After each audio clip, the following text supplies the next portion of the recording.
Komið sæl, Kristín Svanhildur Ólafsdóttir gestur okkar þessu sinni. Hún grunnskólakennari á Akureyri, móðir 2 drengja. Hún ólst upp á Ísafirði, lærði líffræði í Færeyjum og tók þátt í AIDS-verkefni í Botswana í Afríku. Hún lauk MA-prófi á sviði menntamála með áherslu á lestur og lestrarörðugleika og hefur einnig lokið BSc-námi í líffræði.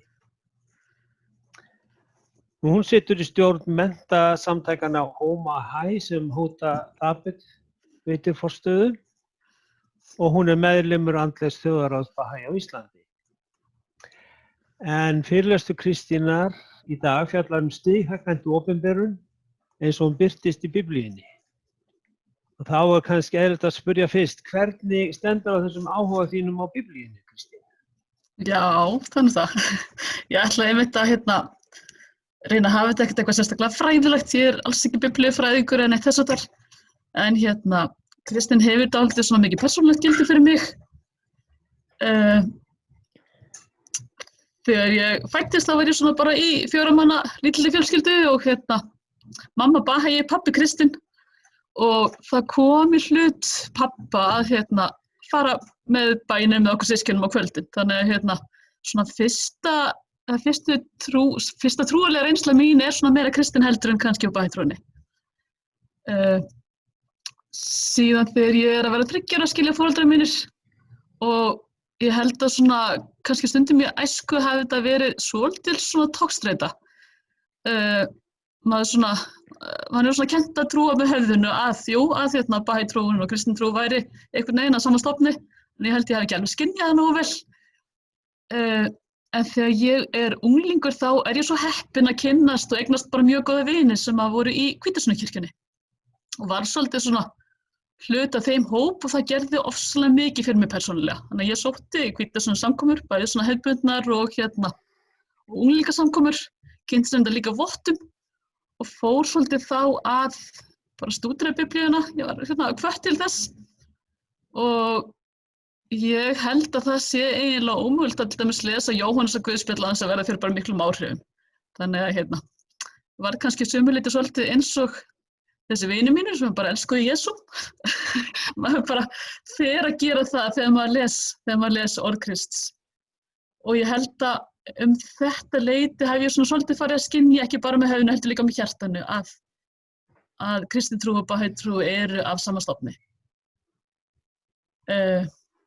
Síðan svona rétt eftir 20 þá flytti ég til Færeyja og bjóð þar í 7 ár og þar kristin trú ofsalega sterk og svona miklu meiri hluti af samfélaginu heldur en við þekkjum á Íslandi í dag. Hvernig kom það til, fyrirgeðu ég gríp fram í, hvernig kom það til að þú fórst til Færeyja eða fjölskyldan? Já, þannig það. Það voru á þeim tíma ég held ég hafi spjallað svolítið við Sönu og Barböru sem höfðu búið þar. Barböru heitina og svona talaði með hennar bara biblíu áhuga minn og þær hvöttu mig sérstaklega til þess að brauta til Færeyja sem ég gerði. Og eins og ég segi, þar þessi kristna hefð bara svo sterk. Það til dæmis, já eins og ég segi, það eðlilegur hlutur að fara með morgunbæn í skólum. Margir sem að sækja kirkju, lesa biblíuna. Til dæmis þegar sjómenn eru kvaddir, þá sagt bara góða ferð og Jesús með þér. Þannig að það svona bara einhver svona eðlileg kveðja. Þegar ég var í kennaraskólanum í Færeyjum, þá var kristinn hópur sem að fékk leyfi til þess að nota salinn 2 í viku til þess að halda helgistundir þar og það var bara sjálfsagt og eðlilegt. Og ég held að þessi sterka kristni þar endurspeglast svolítið í bara náungakærleika og ofsalega miklu gestrisni sem allir Íslendingar sem hafi farið til Færeyja að þekkja og tengja við Þannig að þetta svona svolítið, svona tengst mínu kristna og ég held líka bara, eins og segi, því ég var unglingur að ég hefði svona svolítið náð einhverju svona tengingu við bara frumbönskuna aftur og sett hlutina svona meira í samhengi. En ef við kannski þá snúa okkur af sjálfu efni? Já, gera það. Heyrðu, þá þessi hugmyndir stighækkandi opinberun. Hún svona langt frá að vera framandi fyrir okkur Bahá'ía. Þetta svona hluti af okkar trú að opinberun Guð sé svona stig á stigi, opinberunin aukist og við þekkjum óbúslega vel þessa líkingu við skóla. Við byrjum í fyrsta bekk og lærum eitthvað þar og svo kemur framhaldið af því, byggir á því sem að koma á undan og það sé líkt með í rauninni gyðingdóm og kristni og islam og Bahá'í-trúna. Eitt byggja á öðru. En ég fann því ég fór að skoða þetta, svona þessa hugmynd alveg frá einhverjum svona kristnum fræðimönnum eða kristnum rithöfundum. Og hér eitthvað sem ég fann og þýddi bara lauslega. Kristinn maður sem segir þetta, að guðlegu opinberun sem stighækkandi viðurkennt af öllum helstu biblíulegu trúarkenningum. Það sem fyrst gefið í skyn á óljósan hátt verður smám saman afhjúpað í hinu helgu ritningu, þar til að allur sannleikurinn kemur fram í fullnustu sinni. Og eins og segi, við þekkjum þessa líkingu við skólan og þetta með sólarupprásina, að ef við erum eins og plöntuna myndi ekki þola það ef að sólin kæmi bara strax í hádegisstað, heldur þurfum við og þurfum plöntunar svolítið að venjast ljósinu og fá það svona í litlu skömmtum og svo eykst það smá saman. Og gullna reglan sem er í öllum trúarbrögðum, það er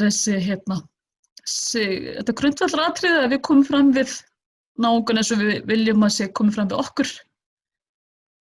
Ég held að í þessum ritningu trúarbragðanna sé hægt að sjá svona svolítið stighækkandi opinberun líka. Í gyðingdómi talaði að ef við viljum ekki láta skaða okkur, þá skulum við heldur ekki skaða hina. Kristur segir að við erum að koma fram við aðra eins og við erum að láta þessi komið fram við okkur. Í islam að sé engin sannur átrúandi nema hann þrái fyrir bróður sinn það sem hann þrái fyrir sjálfan sig. Og í rauninni eru gerðar ennþá meiri kröfur í Bahá'í-trúnni, sæll sá sem að tekur bróður sig fram með sjálfan sig. Þannig að það er svona alltaf verið að gera örlítið meiri kröfur til mannkynsins eftir því sem við þroskumst. En Biblían, hún er eftir þessi best veit lang útbreiddsta trú í heimi. Hún er skrifuð á það bil 1600 árum og samanstendur af 66 bókum. Og skiptist í þessa tvo hluta, Gamla testamentið og Nýja testamentið. Gamla testamentið það var skrifað á miklu lengri tíma og samanstendur af Mósebókunum 5 og síðan koma þessi sögulögrit, Dómarabókin, Konungabækurnar og þær og síðan bækur frá hinum minni spámönnum sem eru ekki stofnendur trúarbragða heldur í rauninni fylgjendur Móse. Nýja testamentið það er miklu minna, eða miklu styttra og var líka skrifað á mun styttri tíma, líklega á innan við 1. öld. Það byrjar á Guðspjöllunum 4 sem eru í rauninni saga Jesú. Og síðan taka við bréf til fyrstu safnaðana og hún endar á opinberunarbókinni sem er svona allavega vísbending það, eða mjög sterk vísbending það að opinberun Guðs endar ekki á Biblíunni, það er framhald. En mér finnst Biblían lýsa stighækkandi opinberun vel af því að hún inniheldur trúarrit 2 trúarbragða frá ólíkum tímum. Og Móse sem var opinberandi Guðs í gyðingdómi og Jesú, þeir tala hvern annan og þeir staðfesta guðlega opinberun hvors annars. Það kemur ansi skýrt fram í annars vegar Mósebókum og hins vegar í Guðspjöllunum. Í 5. Mósebók segir Móse, spámann mun drottinn Guð þinn vekja upp meðal þín af bræðrunum þínum, slíkan sem ég er. Á hann skulu þér hlýða. Það er alveg skýr fyrirmæli að til gyðinganna að þeir eigi að viðurkenna Krist þegar hann kemur fram. Og þegar Jesús talaði við gyðinganna sagði hann þetta að ef þér tryggðu Móse mundi þér líka trúa mér, því mig hefur hann ritað.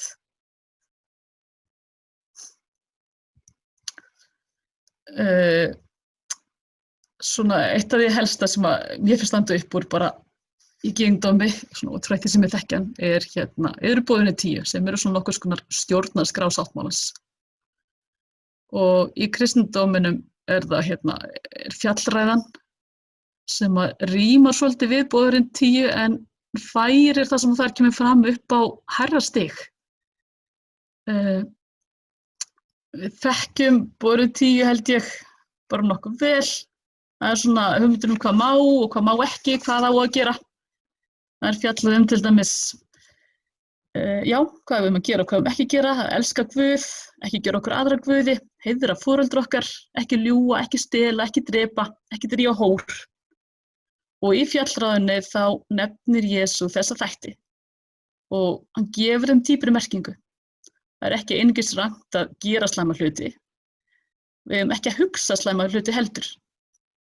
Við höfum að gera það sem gott og við höfum að hugsa það sem gott og hafa þetta hreina hjartalag. Og mér langar að sýna nokkur dæmi þetta, ég viss að flest ykkur þekki þetta vel. En eitt af boðurunum þetta hér, þú skalt ekki morð fremja. Og Jesús talar þetta og segir, þér hafið heyrt að sagt var við forfeðuna, þú skalt ekki morð fremja. Sá sem morð fremur skal svara til saka fyrir dómi. En ég segi yður, hver sem reiðist bróður sínum skal svara til saka fyrir dómi. Sá sem hrakir við bróður sinn skal svara til saka fyrir ráðinu. Og hver sem svívirðir hann hefur unnið til eldsvítis. Og auga fyrir auga, það líka eitthvað sem við þekkjum vel og gyðingdómi. Það þessi réttlætishugsun sem kemur fram að refsingin eigi að vera í samræmi við brotið sem framið. Og í annarri Mósebók stendur þetta að ef skaði hlýfst af, þá skalt þú láta líf fyrir líf, auga fyrir auga, tönn fyrir tönn, hönd fyrir hönd, fót fyrir fót, bruna fyrir bruna, sár fyrir sár, skeinu fyrir skeinu. En Jesús tekur þetta fyrir og segir líka í fjallræðunni, þér hafið heyrt að sagt var auga fyrir auga og tönn fyrir tönn, en ég segi yður, rísið ekki gegn þeim sem gerir yður mein, nei slái einhver þig á hægri kinn, þá bjóð honum einnig hina. Og vilji einhver þreyta lög við þig og hafa af þér kyrtil þinn, gef honum eftir yfirhöfnina líka. Og ég held að þetta minnir nú ofsalega mikið bara á hvatningu og orð Abdul Baha sem hann segir, komi einhver til yðar með högg, leitist við að vera vinir hans, stingi einhver yður í hjartastað, fyrir græðandi smysl sárum hans.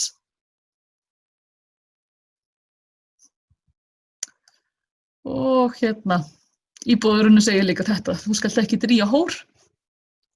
Og Jesús tekur það fyrir og segir, þér hafið heyrt að sagt var, þú skalt ekki drífa hór, en ég segi yður, hver sem horfir á konu í girndarhug, hefur þegar dríkt hór með henni í hjarta sínu. Og fyrir mér snýst þetta ekki einungis það hvernig kallar horfið að líta á konur, ég held að þetta snúist eitthvað miklu meira, bæði kynin og rauninni það að kjarnin að skil í milli þess sem rétt og rangt felst ekki bara í því sem við gerum, heldur hvernig við hugsum. Því yfirleitt kemur hugsunin á mótið á undangjörðinni.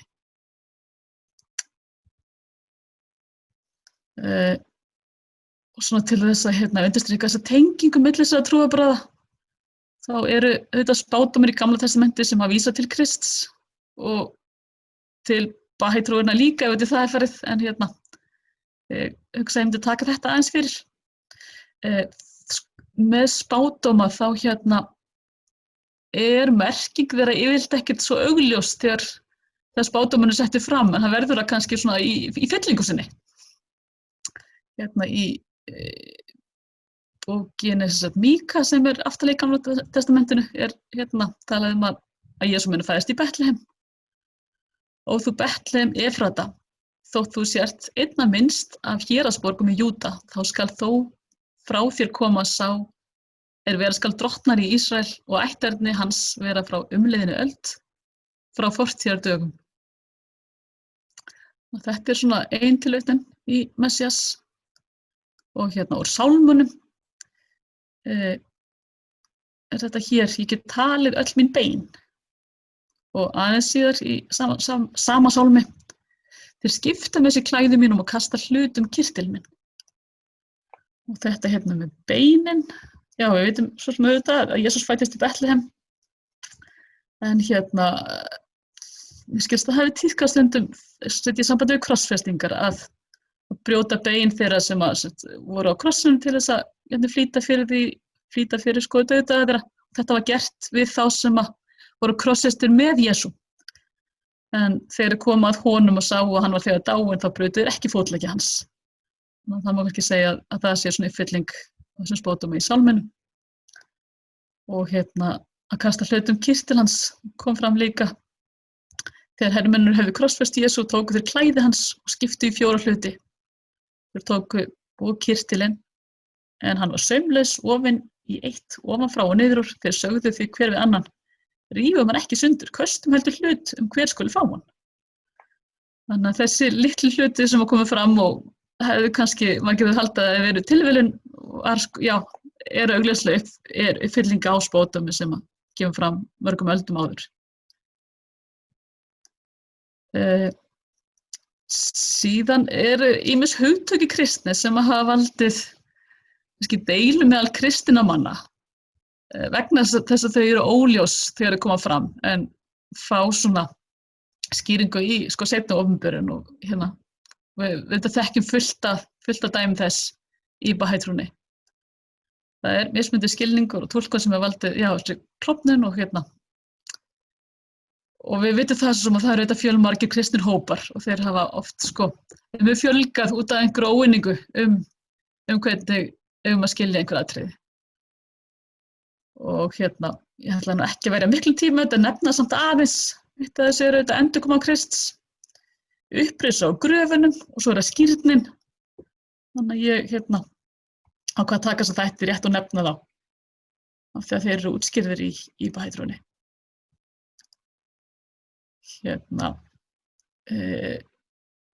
Jesús talar sjálfur endurkomu sína. Hann segir í Jóhannesarguðspjalli: þegar ég er farin burt og hef búið yður stað kem ég aftur og tekið þið til mín, svo að þér séð einnig það sem ég er, veginn þangað sem ég fer þekkið þér. Og á öðrum stað, reyndar í sama kafla, kemur fram: ég mun biðja föðurinn og hann mun gefa yður annan hjálpara, að hann sé hjá yður að eilífu.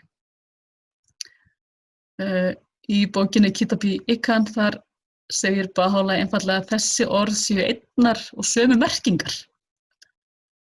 Að Jesús segist koma aftur og að Jesús segi að annar muni koma í hans stað, að þetta sé talan auðvitað endurkomuna sem er opinberun auðvitað bæði opinberun Múhameðs og opinberun Babsins og Baha'u'lláh.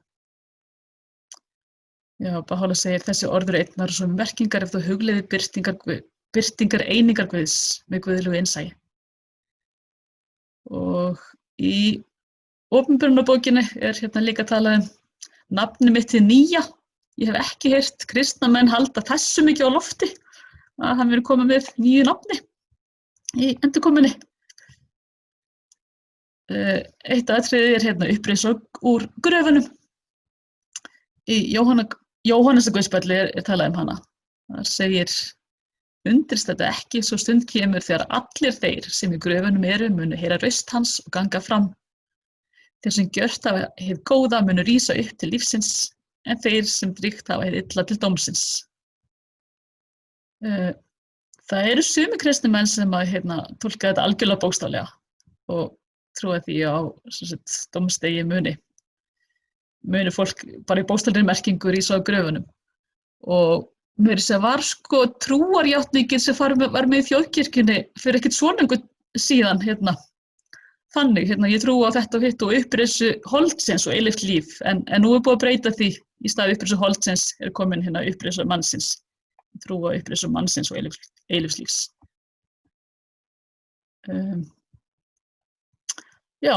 Babin útskýrir þetta á ofboðslega einfaldan hátt. Sönn upprisa á gröfunum merkir endurlífgun í samhljóðan við vilja hans fyrir vald máls hans.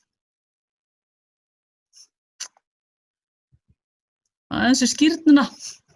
Hugmyndir skírn hafa klofið ýmis kristin samfélag. Það er deilt hvort það eigi að skíra börn, hvort það eigi að vera niðurdýrgarskírn, hvað þetta merkir, skírn í vatni, skírn í heilugum anda og svo framvegis. Það er talað skírnina á mörgum stöðum, bæði í Gamla og Nýja testamentinu. Jesús segir, ég skíri yður með vatni til iðrunar. Fyrirgefðu, þetta er ekki frá Jesús, þetta er Jóhannes skírari sem hann segir. Ég skíri yður með vatni til iðrunar, en sá sem kemur eftir mig, og talar Jesú, mér máttugri, og ég ekki verður að bera skó hans. Hann mun skíra yður með heilugum anda og eldi.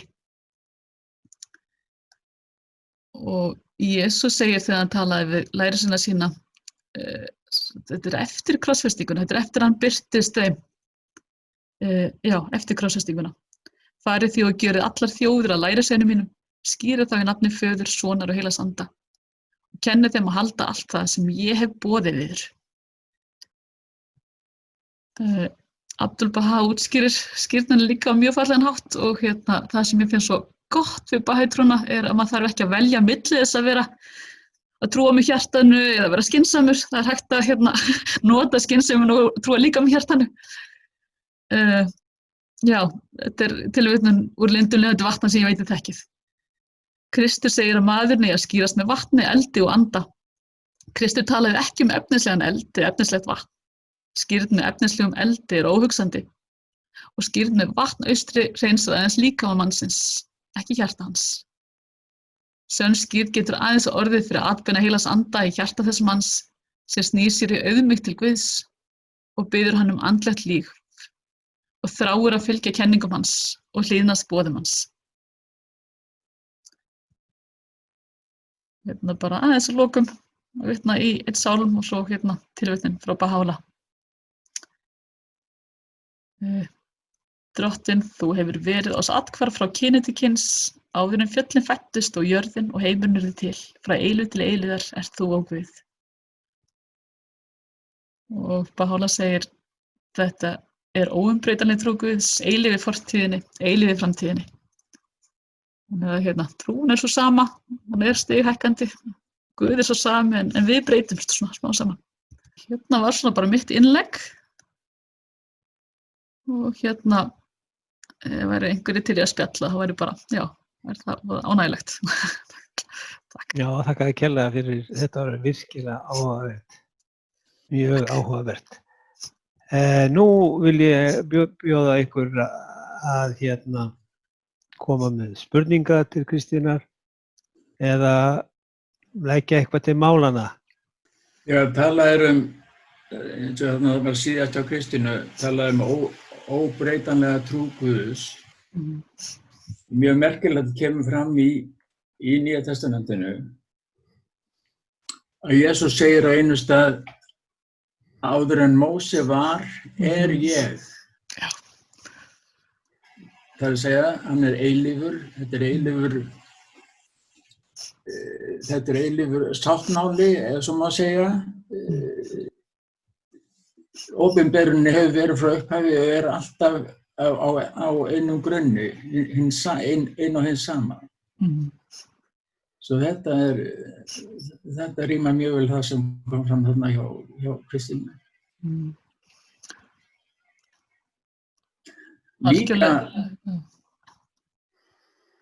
Líka þarna, það er kannski að taka með þarna sögunum víngarðinn. Vínyrkjana og víngarðinn sem að dæmisaga sem Jesús segir í Nýja testamentinu.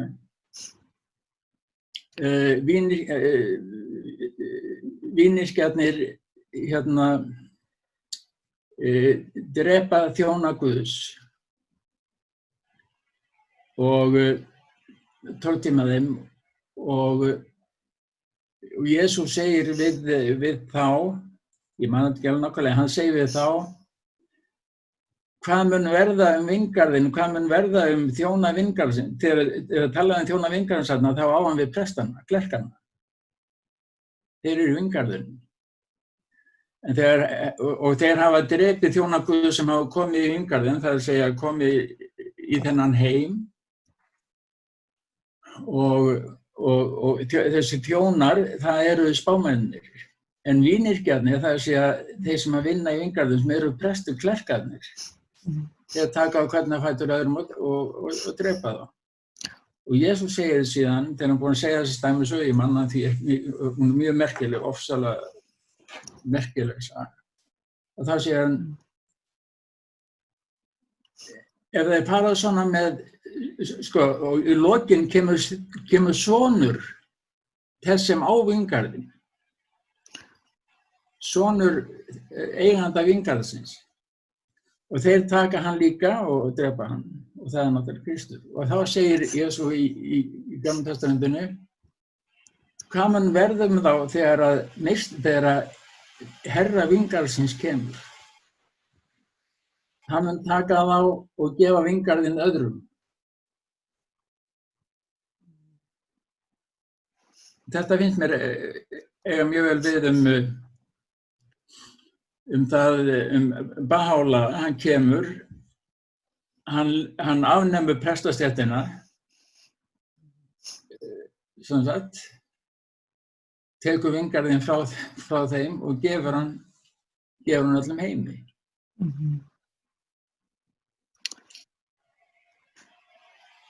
Það hefur verið gaman að lesa þennan spádóm, vegna þess að þetta er spádómur Jesú Krists. Niður ég er ekki með hann tiltakan. Getur þetta líka verið tilvísun það að það var talað gyðingana sem hérna útveldu þjóð Guðs í langa tíma, síðan þegar þeir náttúrulega afneita Kristi og þeir á einhvern hátt missi þann stað. Ég hef skilið þetta sjálfur sem svona alhliða spádóm, bara þá sem að boða orð Guðs daglega úr breytingarstólum og frá kirkjum og víðar, að þetta vald verði tekið frá þeim, sem Bahá'u'lláh náttúrulega gerði. Já, þetta er, ég hveti ykkur til að lesa þetta er dásamleg dæmisaga. Í Gamla testamenti, það er dálítið merkilegt, sko, í bók Abdul-Baha, eða þeirri bók sem var skrifuð upp eftir orðum Abdul-Baha, Some Answered Questions, þá er talað Abdul-Baha sérstaklega það í einu kafla að Íslam eru gömul trúarbrögð. Íslam eru eiginlega endurtekning Gamla testamentsins. Já, mann finnst það dálítið merkilegt, sérstaklega fyrir það sakir að Íslam er náttúrulega yngri heldur en kristindómurinn. En getur verið að Íslam, nú er ekki nógu fróðum Íslam, en kom ekki Íslam fram kannski á einhverju leyti í dálítið líkum kringumstæðum og gyðingdómur? Náttúrulega ábúrslega frumstæður ættbálkar sem að... Já, Íslam er náttúrulega eyðimerkurtrú, alveg eins og gyðingdómurinn.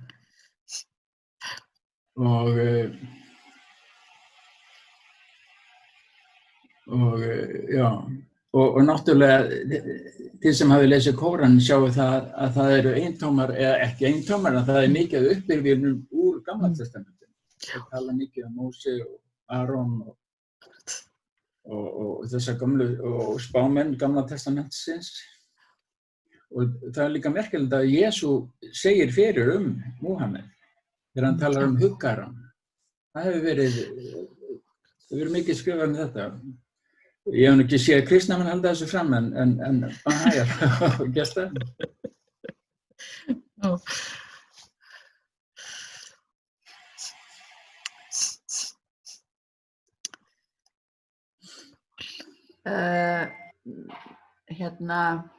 Mér finnst Bahá'u'lláh stundum tala að Múhameð hafi einmitt hafi þurft að líða mikið píslavott. Ég hef ekki lesið Kóraninn en ég er að rekast á þetta í úrvalsritum Bahá'u'lláh þar sem að vitna stundum í Íslam. Já, hann tóndar mikla þjáningar fyrstu 10-13 árin. Það var ósáttur og það var setið líf hans og svo framvegis. En svo síðan tókst hann að flýja til Medína og þar varð hann þar gjörsamlega umbreyttist hans hægir og hann lifði í nokkrum náðum svona síðustu ára. Reyndar eins og Baha'u'llah reyndar þegar Baha'u'llah fór til Baji og var þar í 13 ár í tiltölulegum friði og náðum.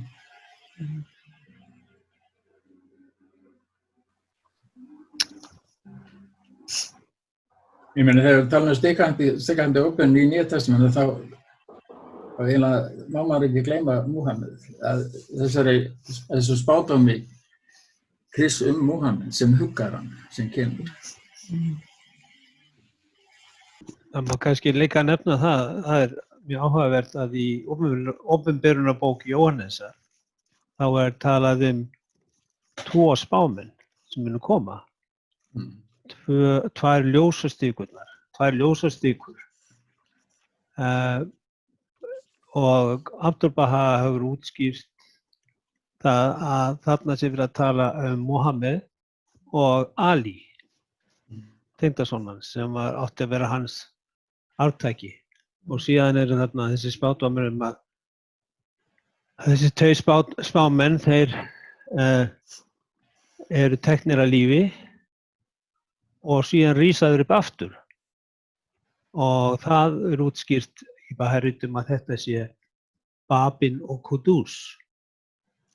Og það gerist einmitt árið 1260 og einmitt í Biblíunni þá talað 1260 daga.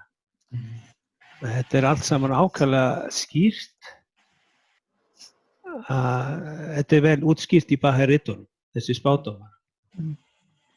En hvað með kristnamenn nú á tímum? Þú Kristín, sjálfsagt ennþá í einhverjum tengslum við hvítasunhreyfinguna, var það ekki það eða voru það aðeins til þeim? Ég verði að játa, ég ekki miklu samskipti við hvítasunnumenn núna en við hjónin erum á í svona námsning með vottum einu sinni í viku og það bara mjög áhugaverðar umræður sem þær eru. Eru það náttúrulega vottum? Þetta eru þeir náttúrulega svolítið að reyna saman fyrir okkur og og smóku fína, það gengur kannski ekki alveg nógu vel.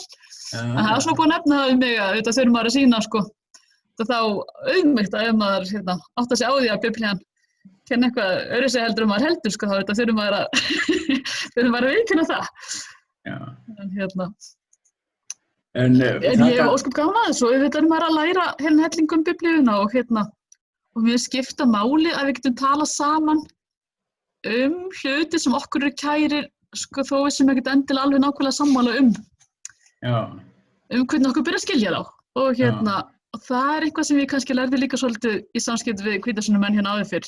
Ég man til dæmis fyrst þegar maður heyrði þessa túlkun þessa hugmynd að Jesús kæmi í skýjum. Það var 17-18 unglingur sem sagði mér frá þessu og ég var að setja aldur og ég fór bara að skellihlæja og þegar ég áttaði mig á því þá var ég svo með minni, ég hringdi hann kvöldið og baði fyrirgefningar að ég ætti þetta ekkert að hlæja því sem hann tryði en þetta fannst mér þessi hugmynd ofboðslega absúrt. En það var þessi bókstaflega túlkun að Jesús kæmi á skýi og verið svo heppnaður sem Baha að fá ofboðslega rökréttar, góðar útskýringar á hvað þetta merkir. Baha'u'llah tekur þetta fyrir í Kitab Ikan og Martís og Ansars Question sem maður getur kafað í og fengið svona bara svolítið rökréttar skýringar á. Hvernig að taka vottarnir því þegar þú nefnir Baha'ituna? Ég hef talað votta og þeir flúðu þegar Baha'ituna. Eina skipti sem einhver svona trúarmenn hafa flúið frá mér það var þeir höfðu með reygin á brjósti og gjónu brjóst og það voru til normunni sem bökkuðu út En Kristín, það var nú kannski gaman ef þú vildir að þú nefndir þetta með að hann komi á skýjum himinsins. Hvernig skilja Baha þetta? Það væri kannski gott að fá smá skýring á því. Akkurat, aðeins svo langt síðan ég skoði þetta en ég held að skýin séu svolítið það sem hindri okkur í að sjá sólina, í að sjá ljósið. Þannig að hann kemur fram í aðstæðum þar sem að ljós Guðs ekki augljóst. Það var mikil spilling í Persíu á þeim tíma og á þeim stað þar sem að Baha'u'llah kom fram. Þannig að það held ég að sé allavega ein skýring sem er gefin upp að Heidrúni á hvað felst í það hann komi á skýi. Kannski þið getur bætt við sem eru leið svona fróð. Skýin, Baha'u'llah talar sérstaklega að skýin tákna það að opinberendur, hann gengur meðal manna, hann borðar, hann hefur sem þarfir og aðrir. Og þess vegna sagði nú Jesú inn á stað, enginn spámaður í sínu heimalandi, hann frá Betlehem og menn hugsaðu, er hann spámaður, þessi maður sem var hér að smíða með pabba sínum. Já. Þrátt fyrir að það hafi verið búið að spá því að hann myndi fæðast í Betlehem. Einhvern tímann hef ég heyrt það talað að skýin væri tákn Eva mannanna. Okay, skýin? Já. Já, þeir menn sjá ekki sólina fyrir skýjunum. Já, það væri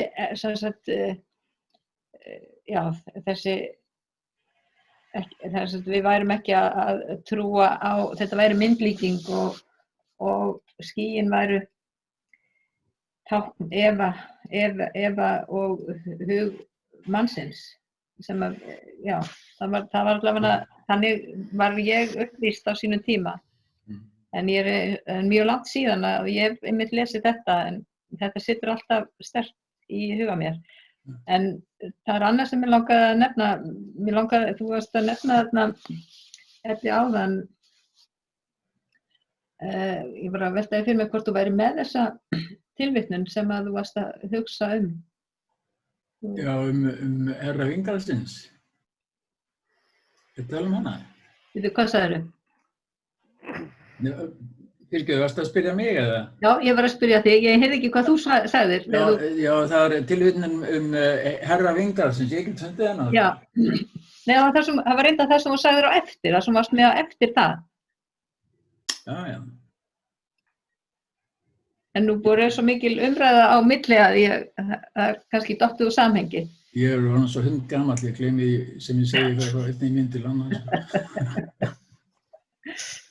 Þú varst að tala það sem var verið að vitna í spádómum Múhameð.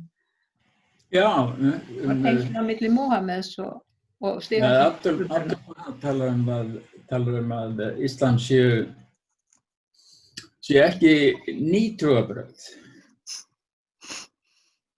Þau eru ekki endurtekning af trú Móse eða geimdómi. En þau verða til í samskonar umhverfi við sömu aðstæður. Þannig að boðskapurinn er ekkert ólíkur, enda Kóran fullur af dæmisögum úr Gamla testamentinu. Auk þessar laga sem komum fram í Íslam og bera oft keim af því sem maður finnir í Kóranum. En ég myndi bara skora á menn að lesa Kóraninn, hann er mjög áhugaverður.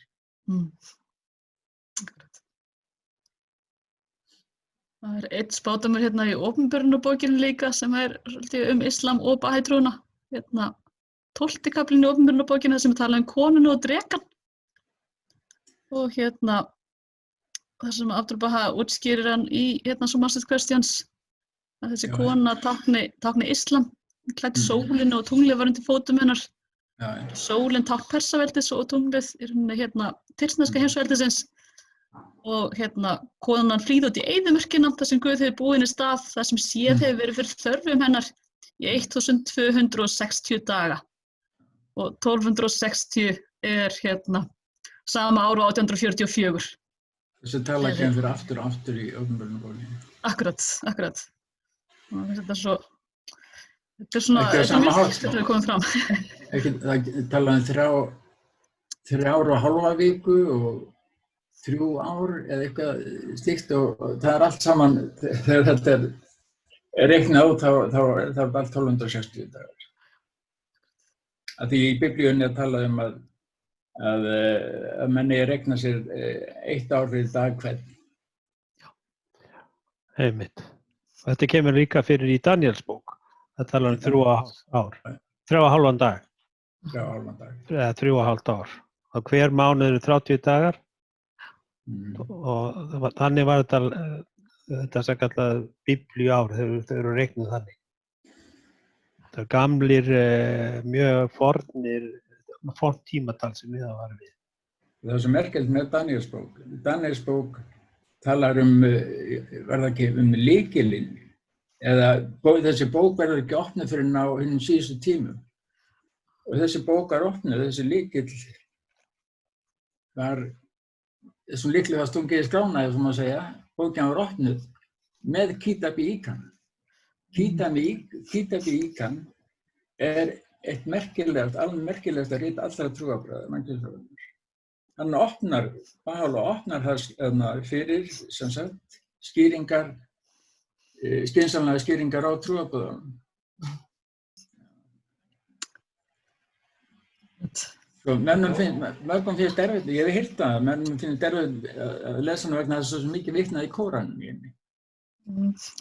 En hún er gríðarlega merkileg og góð bók og fræðandi.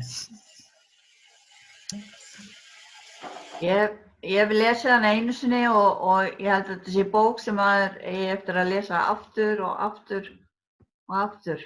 Ég ætla að lesa hana alla ævi. Já. Daglega með sér. Ég finnst það gaman að lesa hana. Já. Ásamin bók. Ég ætlaði bara að nota tækifæri til að þakka Kristínu fyrir ágætar umræður og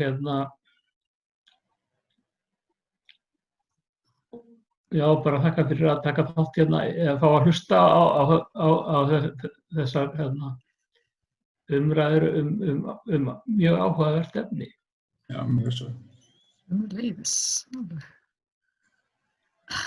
Það er sem að langa til að spyrja kannski Kristínu það virðist vera dálítið dulið í Biblíunni í sambandi við líkamsleifar Krist eftir krossfestinguna. Hún minntist þarna á að kirtill hans hefði verið rifinn. Þeir eru skipt því á milli sín, eða ég skildi það rétt. En við vitum það náttúrulega að Kristus steig ekki upp í líkama, en það er sjálfsagt engin tilgangur í því. Þannig að líkamsleifarnar, ég hef oft verið að hugsa að þeir hafi látið það hverfa til þess að skapa ekki helgan stað. Það er eina sem ég get eiginlega hugsað út í og það er líka, það er ekkert verið skrifað þetta og manni finnst það frekar ólíklegt að ykkur hafi ekki verið vitni af ykkur, ef mann ykkur stað skráð eða ykkur stað. Það var einnig með fæðingu Krist að þegar hann fæðist að þá fyrirskipar Heródes sem er þá Rómverji, líklegasta Rómverja, keisari eða hvað hann er þarna og hann fyrirskipar alveg skelfilega áætlunum að deyða öll nýfædd börn eða á þessum tíma. Þannig að það er voðalega skrítið að fæðing Krist skuli ekki vera skráð. Það eru 3 vitringar sem að koma að og gefa honum gjafir og það er ekkert skráð. Og margir fræðingar og ég hef dálítið farið svona á netið og svona hlustað á menn sem hafa talað þetta að þetta er alls ekki á sér stað 25. des.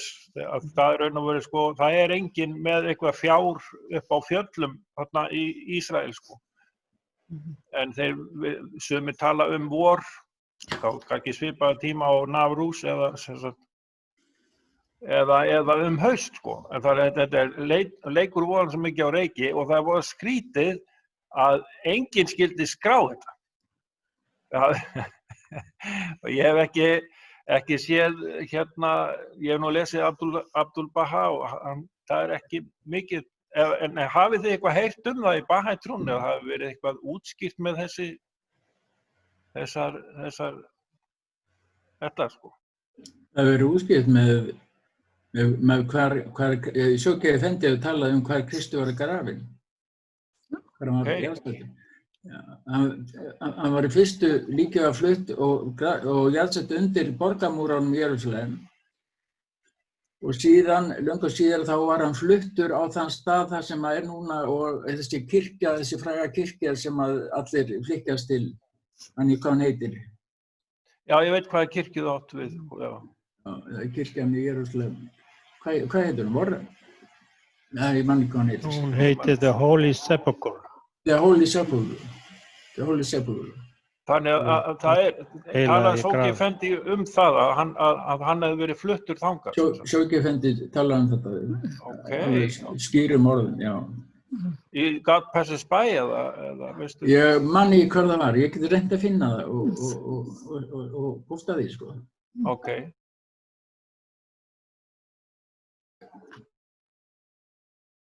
Ég heyrti þetta frá Abdul Baha sjálfum. Og þetta sé upprunalega orð Abdul Baha. Já, ég held að það sé mitt rétt. Þetta sé frumlega komið frá Abdul Baha. En já, með fæðingu Kristi, ég held að sko, kristni menn innan margra hópa séu nokkuð sammála það einmitt, hann hafði ekki fæðst á jólunum, það hefði verið annaðhvort að vorið á hausti.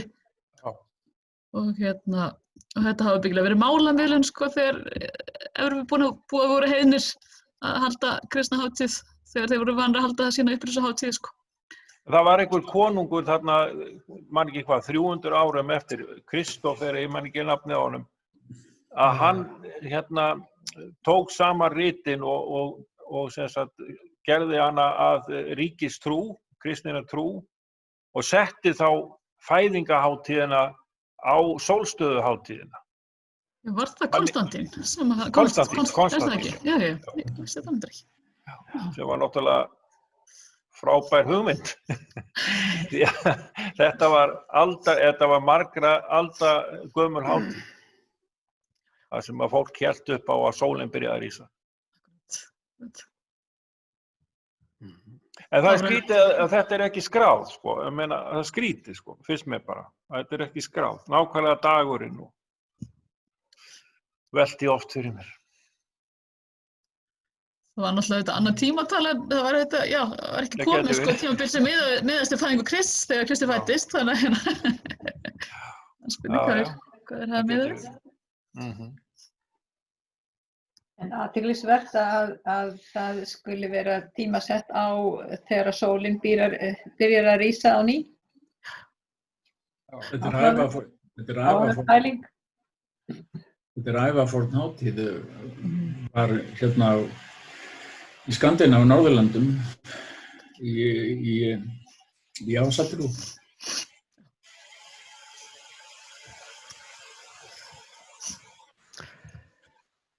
Jæja, kæri vinni, ég held að það fer nú að líða því að förum að hætta þessari samkomu. Kristín, vilt þú kannski segja eitthvað svona þegar ljúka þessu?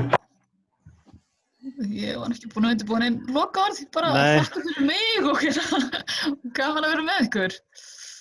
Og takk fyrir að leiða að deila, mér finnst þetta bara, og takk Sigurður fyrir að skapa hana vettvang, mér finnst skemmtilegt að það er svona, gefa okkur tækifæri til þess að, já, tjá okkur og æfa okkur að tjá, hugmyndir og ýmislegt, þannig að ég held að það sé skemmtileg nýjung í Bahá'í-starfsemi. Já, þakka fyrir það, já, ég er sammála því, þetta er góður vettvangur einmitt til þess að æfa okkur í því að tjá okkur trúna og mér fannst þú gera þessu sérstaklega góð skil og gott hvernig þú varst með þetta upp á skjánum með þessar tilvitnanir, það var mjög skýrt og skorinort. En ef það er enginn sem vill segja eitthvað að lokum? Ég vil segja að lokum bara að ég er mjög ánægð með þessa samveru og mér finnst það mjög vel framsett, Kristín, og skýrt og fróðlegt. Og þakka bara fyrir mig og þakka ykkur öllum að hafa verið með ykkur hérna. Sömuleiðis. Já, ég held að við getum öll tekið undir það. Þá bara ættum við kannski að ljúka þessu með einni bæn. Vill einhver fara með bæn? Já, ég get farið með. Já. En meðan er að athuga með bænina, get ég nefnt þarna að sagan víngarðinn er í 20. kafla Mattheusar Guðspjalls. Takk. Já, að byrja. Gjörðu svo vel. Ó Guð minn, sameina hjörtu þjóna þinna og byrt þeim þitt milda áform. Megi þeir fylgja boðum þínum og halda lög þín. Hjálpa þeim ó Guð í viðleitni þeirra og gef þeim styrk til að þjóna þér. Ó Guð, lát þá ekki eina, en lýs þeim hvert fótmál með ljósi þekkingar þinnar og gleð hjörtu þeirra með ást þinni. Vissulega ert þú hjálp þeirra og drottinn þeirra. Bahá'u'lláh.